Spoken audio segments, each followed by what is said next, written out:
Welcome to Roots and Ruminants, your podcast for creative and innovative use of farm, pasture, and rangeland. We're going back to the basics of raising and grazing livestock, growing your own forage, and practical land use. Well, welcome to this joint episode of Working Cows Podcast and Roots and Ruminants. Clay Conry. Clay, did I hear recently that your podcast has recently gotten 1 million downloads? Yeah, since July of 2018, that's how far back the stats go. I started in November of 2017, but since July of 2018, I've got it. I've got the hard data on That's a million awesome. downloads, from that time. So 200 and whatever episodes. Yeah, so. That's fantastic. Obviously, Justin Frichte is here joining me as well. Looking forward to the conversation in which we're going to highlight some things that are going on, some things that are looking ahead, and getting ready to start a brand new year off in 2022. So we are joining from Eastern South Dakota. Clay, you're joining from Western South Dakota. We've got the state covered as far as news. What's the weather out there like today? Oh, beautiful day, sunshine and calm, no wind and above, not quite above freezing, but above zero. So, all those things considered, it's a win as far as Western South Dakota days in December can go. It's been pleasant here as well. I would say this has been one of the more favorable falls for, crop residue and fall grazing that we've had in a long time. Yeah. That's what we were just talking about. Jared and I were visiting about still haven't fed the cows, and we're on December 22nd, and it doesn't look like they're going to be pulled off anytime soon. It's been absolutely fantastic. The other thing I've noticed in comparison to other years, the amount of protein that they're not consuming. Oh yeah, you know what I mean? Like usually you're starting to roll through the lick tubs and they're getting antsy and pacing the fence and scrounging for any blade of grass. That's just they're much more content this year. So I don't know if there's a little bit more value left in some of the corn stalks or what the case is, but they're doing really good. You were in that lower yield environment or yield limited environment That's from true. moisture. Yep. Lower yield, better quality. Yeah.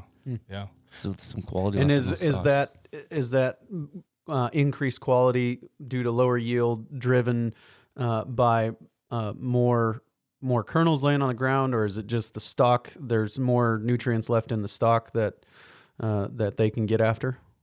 Well, by forage analysis, there should be more protein in the fodder of the plant if it's pushed less yield. Sure. Right. Makes And then sense. also, like I said too, you'll have those small regressed ears that'll go right through the slip plates. That's true. Poor yielding corn does have that more loss because it's not really meant to go through the combine that well. So a little bit of both, huh? And some of the stock strength issues probably led to more down corn, and some cows are still searching for kernels, and that's keeping them a little content too. Right. Did you guys have any of that wind that laid a bunch of corn down? I don't. Was that more Iowa, or did that happen as far north as you guys are? That hit us. Yeah. That hit Eastern South Dakota pretty hard. Us too. So a lot of that, they were harvesting corn real slow from what I was seeing, having to drive through it real slow. And I imagine it's still less efficient, even though you're driving slower. Oh, for sure. Right. It was a bit more of a battle, but luckily it was overall a pretty good fall. And good crop residue grazing opportunities, as you said, probably connected to that as well. Yeah. Yep. Absolutely perfect. Yep. The lack of summer forage has been made up here in the fall. We talked about that. I think I remember when we were sitting down with Jim Fallstick in October, and he, had commented about how much pastures regrew as soon as we started getting moisture in the fall there, and that was true. And then now we've had this awesome fall for corn stalk and stover grazing. It's just seems like the law of averages does always come back and equal out when it's all said and done, when we look back at a year. And I think we've made that point here now as we wrap up the year of 2021. What do things out there look like, Clay? Been an open winter so far. A lot of same thing. Not much forage grew. I mean, I think, if you can judge a cow's performance based on cow pies and patties and those kinds of things, my cows stayed pretty healthy and performing pretty well through November, but that was due to 2 inches of rain that we got in October, and that was I think that was our biggest single rainfall event of the year for us, and actually probably the biggest single rainfall event dating back to like June of last year, June of 2020. So we would have been in a drought in 2020 if it hadn't been for 2019. It would have felt like a drought, I guess I should say. We had 40 inches of rain in 2019 when we usually get 15. And we had, I think I measured 9.5 inches of rain in 2020. And I measured 7.5 in 2020 before October. So actually that October rain put us over last year's total rainfall too. So, but still a little more than half. So not much forage grew this summer. Like you said, though, the fall moisture did, I think, help some people make up for that, but there's still quite a bit of supplement going on. And I don't know that it's much ahead of what it would have been last year.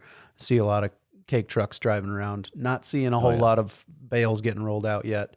But I think probably more people would have been rolling out bales now if it hadn't been for that December rainfall, or that October rainfall, where we actually grew some green grass and had some green grass for those girls to chase out there.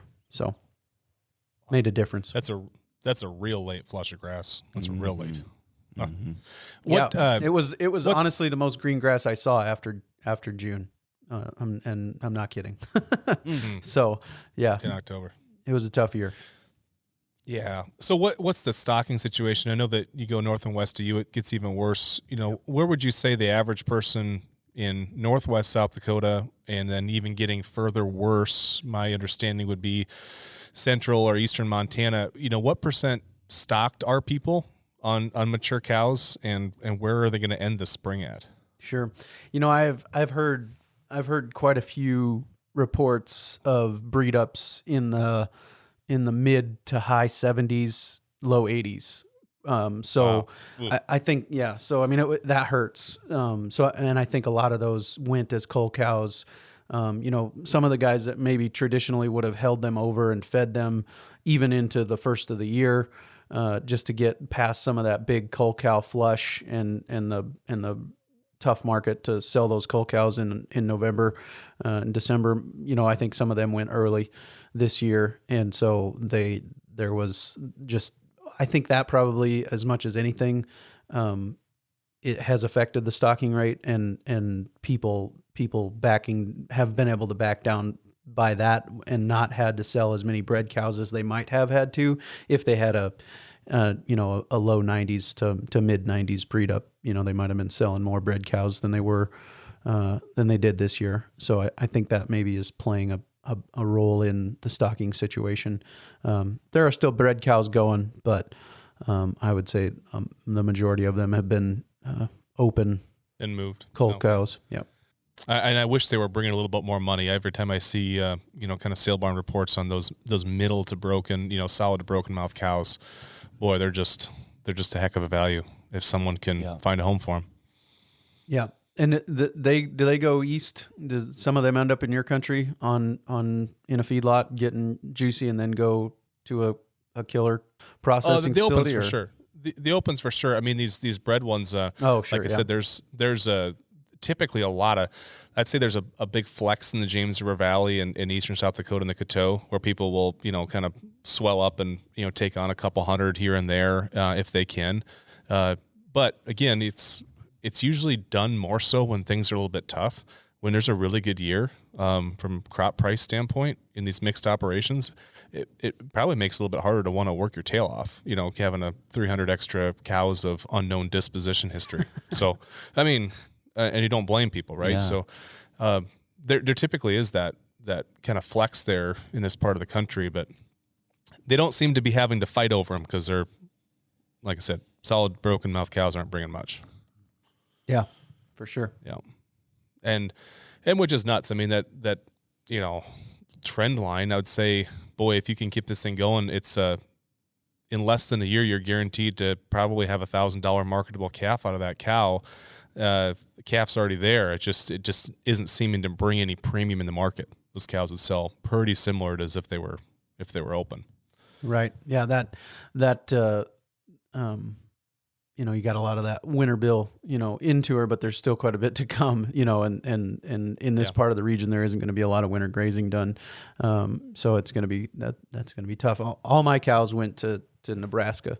And I only had 7 of them, but we were just kind of getting started out when we ended up transition over here.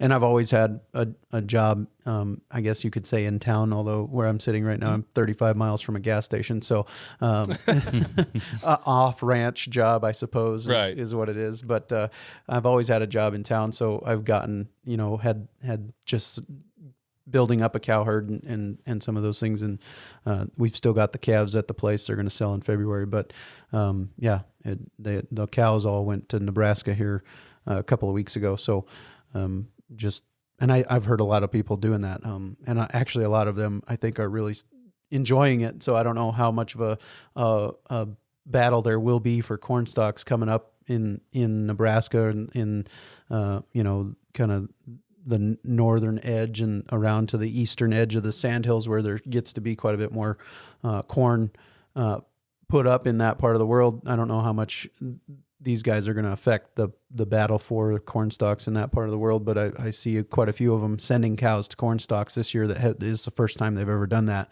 but they're kind of enjoying it because, not having cows around that you have to, feed and keep water open for in the winter can be a nice change for some of them.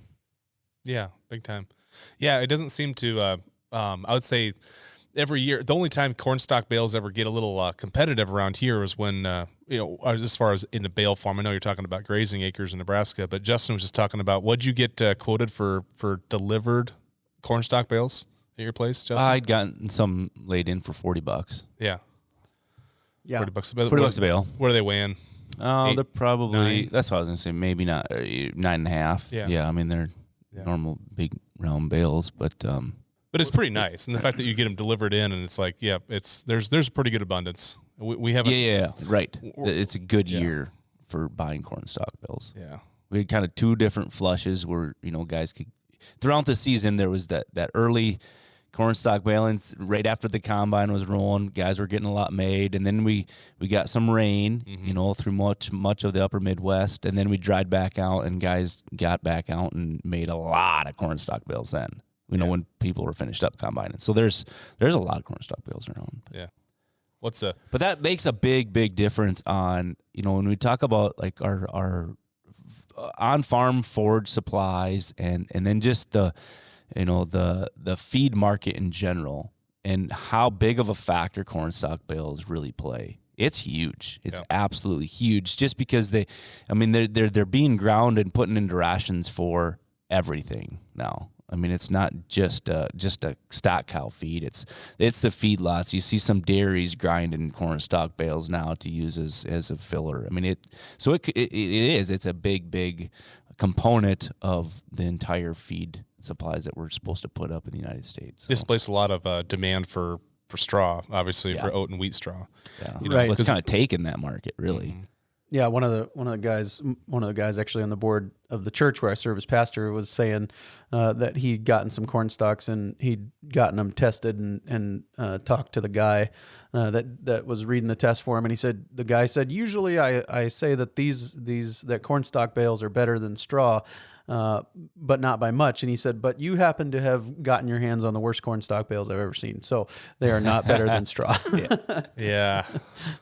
But anyway, they don't keep very long. They do not keep. They do not keep. No. They're you want to turn them around. You don't want to store them around a long time. Sure.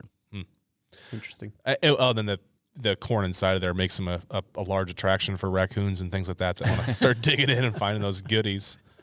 So if you got somebody that's running a trap line, they'll be happy. But yeah.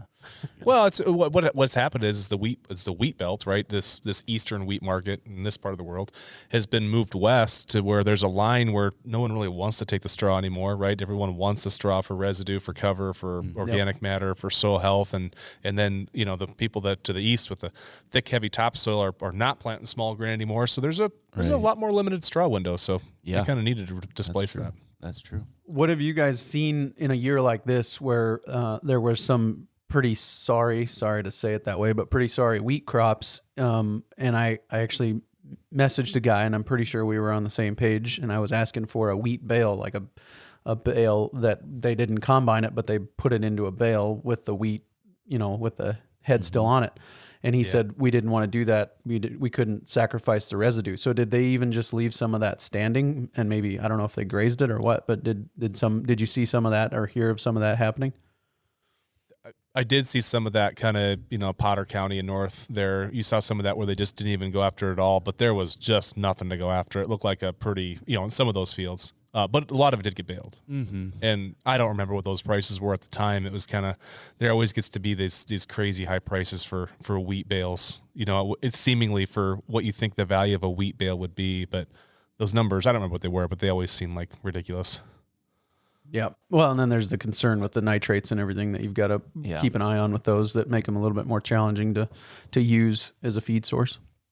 Yeah, but I didn't see a lot of them get grazed. If they take the water infrastructure out of these big crop areas, it just people haul a little water in the wintertime where they're not going through as much water. It's not hot. They don't have calves aside. They're not lactating. But summertime, people don't seem to want to haul water real bad unless they absolutely have to. It takes a lot of time.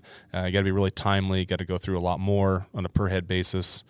So once that water infrastructure goes, it changes the dynamics of grazing. Yeah, and a lot of that is our dry land acres. Is the lack of water accessibility there? I mean, of course, in the winter it's frozen, but would there have been pond options or things like that in that part of the world before all these fields got tiled? Or I'll freely admit, I've said it a lot of times, I'm row crop illiterate. So if I'm saying something dumb, you can tell me. But is that part of what's been impacting the usage of those acres in off-season times? I would say tiling really hasn't changed that. I mean, those have been shallow, intermittent pools that weren't very good water for more than about the 15th of June anyway. So they're not great even in a wet year. Basically, if you're going to create a stable, year-round or summer-long, fall-long water source, you're going to have to put it on a moving piece of water, right? It's going to have to be a dammed up creek like you see and that kind of stuff, a dugout in a creek. If you don't have some water flow coming to that, keeping it freshened up at least intermittently, it just doesn't turn out very good. The ones that are just ponded, they end up being real stale, real quick, really poor water. Sure. So I don't know that, and we're probably talking about a little bit different areas. When I was thinking these big areas, I don't know that tiling has reduced the water source from a livestock grazing standpoint, especially not fall grazing, late summer grazing. Gotcha. Because really, in some cases, it's helped it.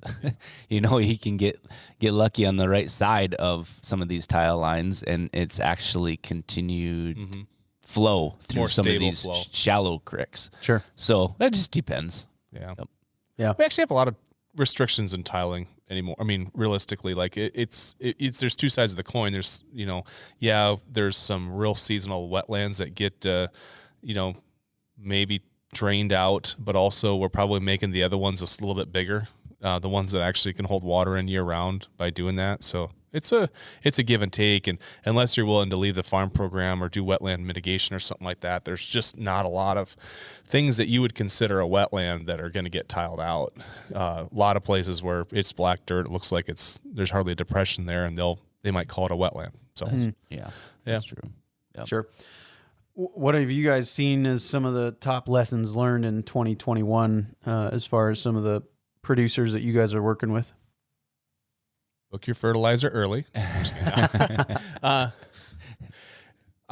would say that for me, and this is over the last few years of working with people, this is summer, this is winter months right now. This is a great time to do this. There's always room to change a plan, but have a plan to start and do the best you can to stick with the plan. And if there was an opportunity to go reseed something, I mean, the normal traditional weather patterns that we think we have, like it's kind of early, kind of wet in June, and then if it doesn't rain in June, it's not going to rain at all, or we don't get rain in July and August, prevented a lot of people from taking, in situations where they could have had tremendous regrowth fall grazing opportunities by planting covers into failed wheat crops or into harvested wheat crops or into silage acres that came off early this year due to drought. And if you'd have got something in, you'll be flush with extremely high quality, high protein grazing even now. For livestock. And so from that standpoint, it's like, well, the best time to, to plant is as soon as you can, and you can't chase rains with a cover or with an alternative forage plan. And it wouldn't have worked everywhere, but the odds are really favorable that the places that were hit the hardest in the early part of the summer, a lot of those recovered late summer, fall. Right. I think that is spot on with what we saw as, the stakes continued to get higher as we didn't get rain, which made it even more impactful for those that did do something. Jared was right. When you make that plan, you're going to alter from that plan, but actually doing nothing was the worst thing that you could have done this year in most cases. And those that, were able to take some risk by planting a cover crop after silage acres, they were rewarded here anyways. I mean, it's been phenomenal as far as some of those forage acres that they've gotten. And pushing the envelope as far as doing the extra work to fence off that extra quarter of corn stalks now. And, those little things where it took effort and it took risk, those are the times where you were rewarded this year. Yeah, and I think that those people, would have been rewarded, especially with cattle coming from the west. There would have been quite a bit of competition for those acres. I'm guessing. But yeah. And it always creates, like I said, there's buying opportunities. So there's self-sufficiency, from your herd standpoint, but also the person who, was able to be fortunate to, I think this is going to be a tremendous buying opportunity for anybody that can lay in extra cows and keep them for a while today. And I think it's going to be one of the last really good buying opportunities for a while. And so if your foresight and your, aggressiveness and planning and whatever it was allows you to expand by 10, 20% in a year like this, when everybody else is trying to contract by that amount, or from like your comments, forced to from extremely, high open rates from on breed up, then it's great. And it might not happen every year, but it might be a once in a decade opportunity. Yeah. Well, and back to what you said earlier, Jared, and I'm sure you guys have heard this quote before from Dwight Eisenhower. He said, "In preparing for battle, I've always found that plans are useless, but planning is indispensable." Mm-hmm. Yeah. Mm-hmm. No, that's a great way to put it. Like, I've had these conversations with my dad plenty of times. He's like, well, how do you plan when there's so much uncertainties? It's like, well, but what happens is if you don't have a plan at all, you'll just sit and stew, and then you'll be able to really effectively after the fact decide what you should have done a month before. But just not valuable. Yeah. So yep. There's a point to digress and review, and there's a point to, here's how and when we pull the trigger to move ahead. Yeah, in the ranching for profit world, they use the illustration of a car. The windshield is however many times bigger than the rear view mirrors and the side view mirrors combined, and they say you should spend that amount of time looking forward in your business, sure, and the amount of time equivalent to the rear view mirrors and the side view mirrors looking backward in your business, and that is. I have seen the merits of that way of thinking before. We were talking about weather a little bit. Don Day, meteorologist. Do you guys get exposed to his work at all? He's kind of a Wyoming guy, but okay. I don't think I'd have. I was just listening to an extended interview with him the other day, and he was talking about he called himself an analog meteorologist, which means he takes into account a lot of the La Nina, El Nino cycles in the Pacific Ocean, and then also the phase of the sun. And he said that 2020 was kind of a triple whammy. 2021 was kind of a triple whammy, meaning we were coming off of an incredibly strong La Nina cycle, which produced 2019, which was a very wet year, very good year for us here in the West, maybe not as good for those in the East. And then on top of that, we were due for our 10-year drought coming off of the 2011, 2012 droughts we had in a lot of the West, and I'm not sure how far east that went. But then the third part of that triple whammy was that 2021 was also just a solar minimum, and all three of those things combined to make 2021 what it was in the West. And he said he anticipates the spring and summer of 2022 being a lot better because we're going to cycle back off of that solar minimum, and the Pacific Ocean is going to be more favorable to a better year here in the West. And so I think that was encouraging news for me. We'll see if it holds. They can't get a 10-day forecast, right? So he's predicting 6 months in advance this better spring and summer. But I'll take any encouraging news I can get at this point. No, very encouraging. That would be fantastic for, like I said, for folks out your way into the West, farther West to recover. That would be much needed. And where I was going with that, I forgot about it as I was explaining it, but where I was going with that was back to what you were saying about the opportunity that's going to exist for people who are able to lay in some extra cows at this point. And I think that if we see, and I've talked to people who I trust a lot more than myself, I'm just a guy that I'm just the idiot, as Simon Sinek says, asking the dumb question everybody else in the room is wanting to ask. But a guy I trust a lot more than myself said if we get some rain in the West, he wouldn't be surprised to see $2,500 to $3,000 bred cows in the coming months. So if you could buy in some of these short term, or not short term, but running age cows out of this country that's going east, and lay them in and then send them back west, that's a pretty good opportunity if his prediction holds. I think that there's a lot of premium built into this thing that's going to hit at some point, and we've certainly been aggressive on cow slaughter, especially in the southeast of the U.S., which I think that's a region that once they lose their cows, it's going to be hard to come back, right? I mean, there's a lot of timber, a lot of real small scale operations. Those could be kind of forever retired cows down out of some of those states. I've seen people in my neighborhood where cows left, and I'm not sure they'll come back. And I think that they're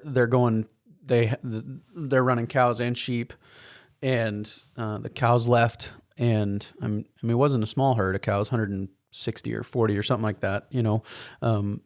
Not insignificant for sure. And they went to Colorado, and I think maybe they'll be custom grazing cows in the growing season and running sheep from here on out. I wouldn't be surprised, I guess. But that's not a bad business model. I would say, honestly.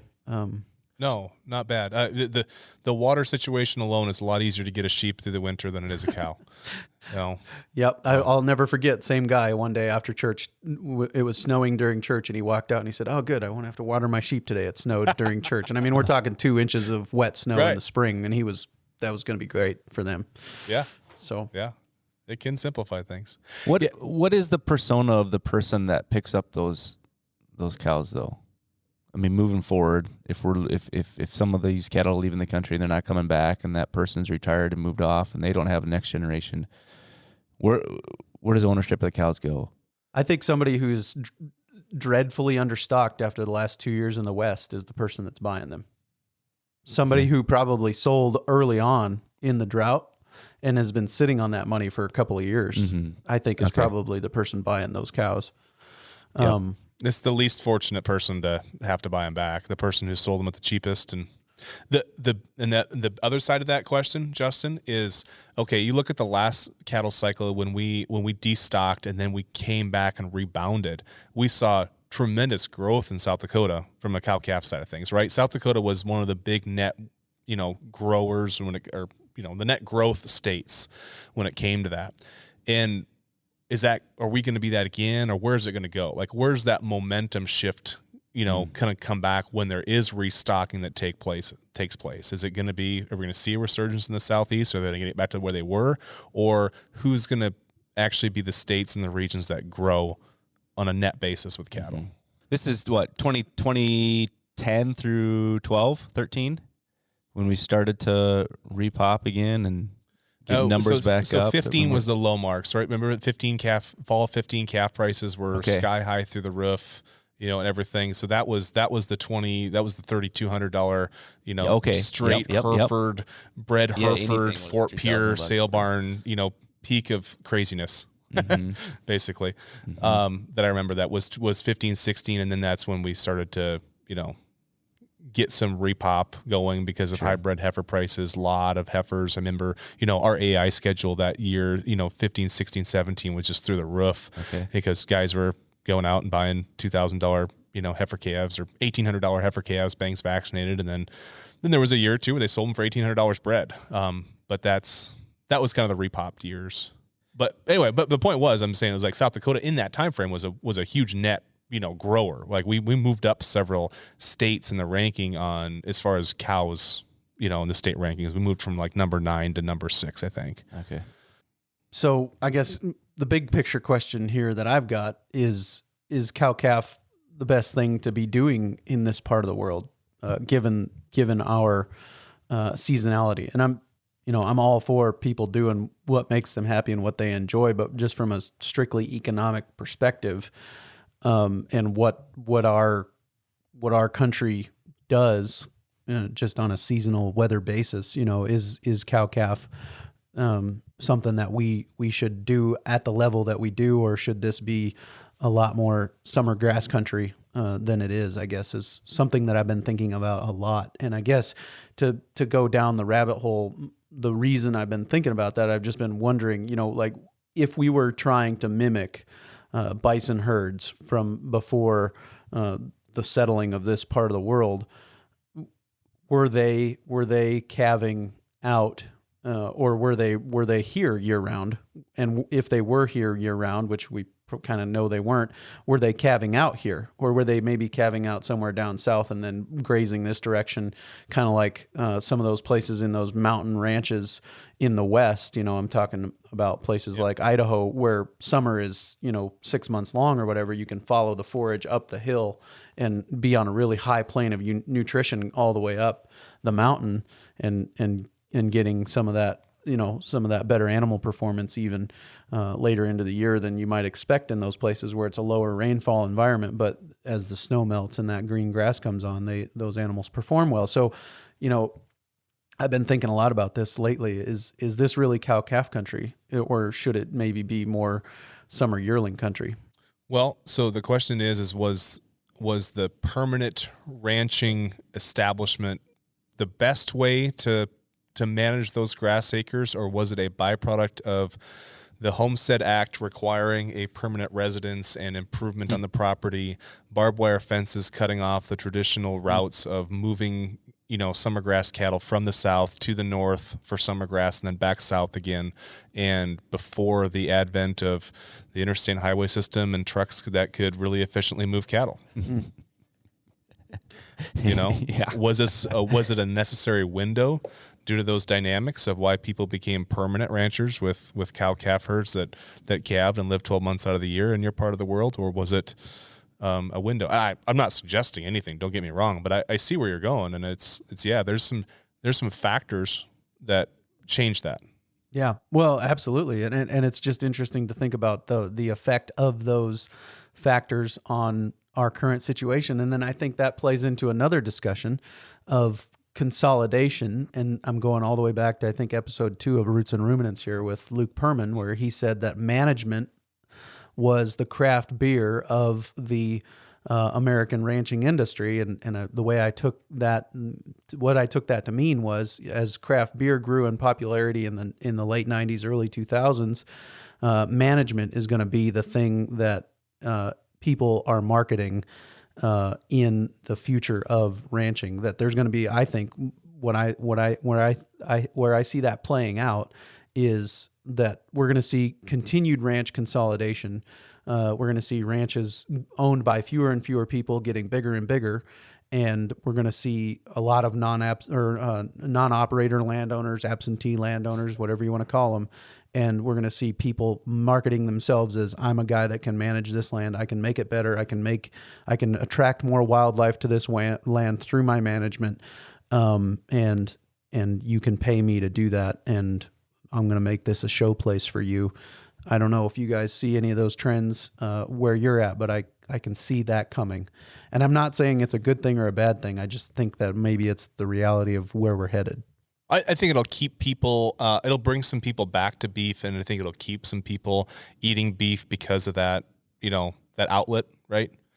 Which is probably true. There's probably a certain number of people that are out drinking craft beers that probably weren't big consumers of Budweiser. They weren't buying 30 packs of Busch Light, before this, right? They weren't big beer, consumers of big beer, like quotation mark big beer companies that are drinking craft beer. I think that's maybe true of, we might be able to attack that elusive salmon market, from a consumption standpoint with craft beef. So it might not have to be one of those either or eat your own, kind of competition schemes. Well, I think you're spot on with that. And that's what we've seen. Because we've seen it with the craft beer industry, we've seen it with the craft food industry and the foodie market and the foodie waves. McDonald's isn't going away. And there's going to have to be a beef producer that can scale and work on low margins and produce a product that can be massively produced at low margins. And then there's going to be the producer that's got to have the Wagyu beef that's, served in a high-end white tablecloth market and, bringing lots of value, but they're probably going to only run, 50 cows, whatever it is. There's plenty of opportunity for however people want to create their product and however they want to market and brand their product. There's going to be an industry that can support it. I wish ButcherBox, and I think that company's doing neat things, and I think, like I said, it is. I think a ButcherBox subscription, as much as you could argue that they're pushing for arbitrary things that aren't necessarily scientific, maybe some non-GMO or non-hormone. There's certain things that they're selling that maybe they aren't great, but they're certainly sellable. But I think it'd be awesome if ButcherBox had a certified multi-species processor, or they supported that in some capacity in a region where they could have people with real small herds come in and process. They wouldn't have to be a 12-month supplier, because ButcherBox is going to give you, it's like fruit of the month. And so you're going to get your grass-fed beef from Perkins County, South Dakota, and it's going to come to you in November, because that's when it finishes, right? That's when the process works for it to happen. You don't have to have that 12-month revenue. So I think there's some good opportunity there. We were at the National Ag Sustainability Conference, I think what it was called, in Las Vegas about a month ago. And there was a gal, and I can't remember her name. I didn't write this down before this, but what was her name? Anyway, she, her family ranches, and this gal was probably mid-20s, I would guess. And she gave the most compelling argument for the future of beef production that I've ever seen. She was beautiful, magnificent at it. I mean, it was just articulate and well-spoken. And she talked about how on their ranch, they had been doing an environmental assessment of all the things that were coexisting with their beef farm, with their ranch over the last 5 years. She'd been focused on this. And it was like 512 species of plants, amphibians, fish, insects, butterflies, honeybees, birds, mammals, everything that were listed out that were coexisting with their beef ranch, and then offered the alternative of and if you'd prefer to go vegan, I can, this is our family's land. We will farm it some way or another if we have to. But you will lose 511 of these species primarily in every acre that we have to convert away from natural habitat producing beef into cereal production. So, I mean, the future is in your hands. And so you can have these pictures, or you can, we can contribute to more monoculture crops. It was like, oh, it was a gut punch. She did an awesome job. She said it way better than I did. I'll find her name. She's awesome. I like that trade-off for an argument, though. If we're going to compare a system, or if you bring up that one. You bring up a conference, and we're I think approaching conference season. The South Dakota Soil Health Coalition conference is coming up here at the in the middle of the month, and then also you guys will be with us at the South Dakota Farm Bureau and the Wyoming Farm Bureau Young Farmers and Ranchers Farm and Ranch Conference in Deadwood, South Dakota. You guys will be there on January 22nd. It's a Saturday in the afternoon, and we're going to be doing a live podcast recording with Steve Kenyon talking about cover crops and soil health and some of those things. So could you guys just talk to us a little bit about what you're going to be doing there, and then also kind of talk to us a little bit about the value of conferences and some of the ones that you're excited about coming up? So we're gonna hit a lot about just practical uses of cover crops and get down to the nitty gritty of the how tos. And I think in some of these podcasts we get to hear the stories of people's livelihoods and how they've gone about using some annual forages and cover crops. And we're gonna just get down to start to finish some of the management practices and tactics of building these blends, and then the best use practices of how to fit them in rotations, and as far as field work and herbicide and fertilizer and all that stuff, and then go into some of the grazing and harvesting methods of those blends too. So that's what we're going to hit on with cover crops. As far as other shows, and there's some trade shows, there's some conferences that we're going to go to. South Dakota Soil Health Coalition's coming up with their conference right before that, I believe. Yep. That's in It's, that I think that one's January. Tuesday and Wednesday, and then the Farm Bureau Young Farmers and Ranchers Conference Is that weekend? Yep, is Friday and Saturday. Yep. Yeah, so we'll be at that one as well. Millwarren's going to have a booth there, and then I'm going to be presenting with some cover crop stuff, forage stuff as well at that one. We got NCBA coming up, I guess, that we're going to take part in. Head down to Houston, Texas, and go to that one. So I guess the winter is full of opportunities to learn and dig in on some of this stuff, and network is probably the biggest opportunity. Black Hill Stock Show. Yeah. We'll be there as well. Yeah. Good. Yeah, we've got a busy season coming up. Yeah. But we want to It's a encourage lot. anybody and everybody that's listening to this, and even those who aren't, to join us for one of those events, and especially that Farm Bureau, Young Farmer Rancher, anybody kind of 35-ish and under, right, Clay? Is that kind of the... Yeah, and that's, it used to be called the Young Farmers and Ranchers Conference, and we changed it to Farm and Ranch Conference because it's for anybody. But we are really targeting all generations, especially with this one, because we've got Elaine Fraze coming in on Friday afternoon from 2 to 6. She's going to do a succession planning workshop. So basically, the way we asked her to format this is we want both generations, or all three generations in some cases, of the operation to be in the room and to walk away with the framework for a plan to start transitioning the ranch to the next generation. So we really want all generations to be there, and I think it's an immense opportunity. She is passionate. She is good. She's been doing this really her whole adult life. All of her career path decisions and trajectory has set her up to really, I think, be an expert in this regard. And so I'm excited to have her there on Friday morning or Friday afternoon from 2 to 6. Then Steve Kenyon's going to be there on Saturday morning from 9 to noon. I don't know if I'll ever do a working cows conference. I've been involved in that on some level in other places, and I know how much work goes into those things. But this probably is going to be as close as you'll ever get to a working cows conference as far as the speakers that'll be there. A lot of past guests of the Working Cows podcast will be there. Luke and Natalie Kavorik will be there from Nebraska.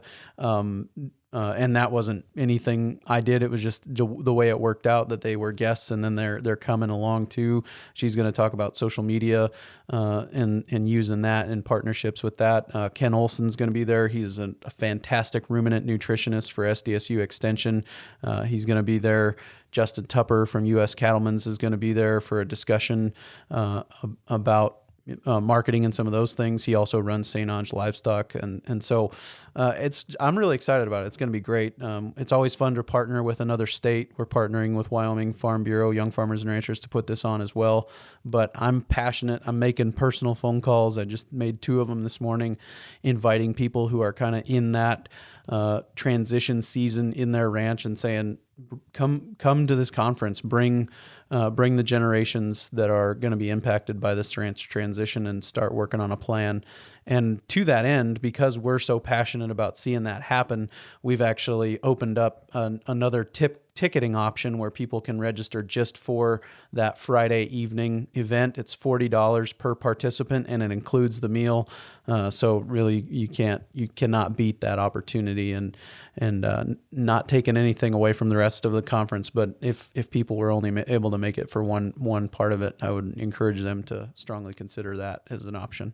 No, it sounds like it's going to be a great event, and I'm looking forward to having an interactive time with Steve Kenyon, Justin, yourself, and I going through a lot of different scenarios and questionings. It's going to be great. And boy, as you get older, what do they say? The days go slow and the years go fast. Boy, when you start your year off, if you don't get out a little bit in January and February, I guarantee you're going to be back busy by March again, and it is going to not stop till Christmas. Yep. And so make the plans to get out there. Deadwood really, truly is one of those places that actually is nice to visit 12 months out of the year. That's true. It's fun. Winter in Deadwood is actually kind of nice. Yeah, beautiful. Yep. I grew up, my dad telling me all the time that we lived in the banana belt of South Dakota, because we lived just on the northern edge of the Black Hills. And I looked at him a lot of times when I was wading through knee-deep snow and told him he was crazy. But then I moved to the plains of South Dakota, and the Black Hills of South Dakota is a banana belt. Yeah, that is for sure. At least it melts. Yep. Yeah. So no, we look forward to it, seeing at different places on the winter road circuit, and definitely out in Deadwood for the event. Please join us out there. Yeah, very much. And I thank you guys and Millborn Seeds for your partnership on that event too. It's been a lot of fun to see it come together. And I like I said, it's going to be good. Going to be a lot of fun. So, what are some other best of 2021 as far as educational opportunities or books or resources that you guys have consumed over this year that have really that you think people would get a lot of value out of? Boy, I've become a big fan of Appalachia country music in 2021. I don't know. That's a side note. It has nothing to do with the podcast or working cows or give me a couple of names. So like Shane Smith and the Saints, like where these guys been? Like they have a album out, like Geronimo album from 2015. Never heard of him. Now it's like my favorite thing. There's all kinds of them. Cole Chaney, Mercy is a good album. I'd go back to Nick Jamerson, sorry. I'd have to think of him now. I wasn't planning on bringing this up. But go to my iTunes. Like my whole genre has kind of shifted. There's some absolutely fantastic music coming out of Appalachia right now. Blackberry Smoke, they're a little more popular. Ian No, Arlo McKinley, kind of an Ohio flavor. Would Sierra Farrell fit that? Wells. Would Sierra Farrell fit that description as well? I don't know. That's probably one to add. I don't even know that. And she sounds like we're going way back, like Kitty Wells. If you've ever heard any Kitty Wells stuff from the 40s, she sounds just like her. It's crazy. Okay. So very cool. I like it a lot. No, there's a lot of great music that's not on the radio. That was my assumption because I don't think I've listened to the radio outside of WNAX for SDSU football games or a little bit of markets in a long time. And so not to divert people away from local radio, but man, there's some good stuff out there. Books, we'll get into some books later on, but I don't want to get too heavy into reading lists. I guess I would say Michael Schellenberger is a guy I've been reading right now. Apocalypse Never is a book that came out a few years ago about kind of, just general concerns with energy in the future and things like that. That's been kind of interesting. But yeah, it's been an interesting year as we've launched our podcast. Just consuming lots of other podcasts as well, looking around, see what people are doing, hearing things. It's been a great way to challenge. If they say, they always say the best way to learn is to teach. And this is, kind of akin to that, right? You want to make sure that you're providing unique content when you're on the air. And so it's been a fun year to challenge ourselves from an input standpoint of what's going on in the world and what we're exposed to. So it's kind of my takeaway. Justin? Yeah, and what a realization of how much effort it takes. So kudos to you, Clay, for doing 222 episodes. I think we did, what did we do, maybe 10? Yeah, we're trying to do one a month, and that is a challenge. And so to get 1 million subscribers or views or hits, I should say, on your channel is absolutely phenomenal. It takes so much consistency, and to stay that dedicated to getting a podcast put on all the time is a feat. So congratulations to you. This is just it's something. Well, yeah, thank you guys. I appreciate that very much. Yeah, I think being first, and this is not taking nothing away from people who are doing their podcast before mine, but being first is always good. Yeah, and for sure. being first to market is always good. And then I think the other thing is just that consistency. Just keep releasing episodes as much as you can every week. There's been times where I had more than 7 days, sometimes up to 15 days between episodes released, but I always tried to release 2 that week and get back on schedule. And I've averaged more than an episode a week for 4 years now. And so that's been, I think, a big part of it. And I've just really enjoyed it. It's been the greatest continuing education experience for me personally, just getting to ask. I don't think I'm really stretching it to say some of the best minds in this industry, what makes them tick, how they're doing things on their operation, and really drill down to a granular level at, the actual practices. I like these high level discussions, but I really thrive on those granular level discussions about, let's drill down on a specific practice and talk about that for 45 minutes to an hour. So it's just been it's been good for me. It's been the primary way I have expanded my knowledge of this industry over the last 4 years for sure. Oh, I believe it. Yeah. And I think we're going to continue to see that trend as people learn. It's learning from others that have done it before you. And that's a great way to learn. Great trend to follow. All right, Clay. Well, we'll have a chance to talk again in a month, and hopefully we'll have a lot more new things to share and get the opinions and perspective of Steve Kenyon, a Canadian rancher. So looking forward to it. Yeah. Well, thank you guys again for this opportunity, and thanks for jumping in with us on this Farm and Ranch Conference. I'm really looking forward to it. I know it's going to be a great time. So encourage people to head over to sdfarm.info and follow the links there to get registered. It'll be in the show notes page as well for today, workingcows.net/222, and wherever you guys post it, I'm sure we can arrange to get some links there too. So thank you guys. We'll do it. Hope to see everybody who is able to attend in January.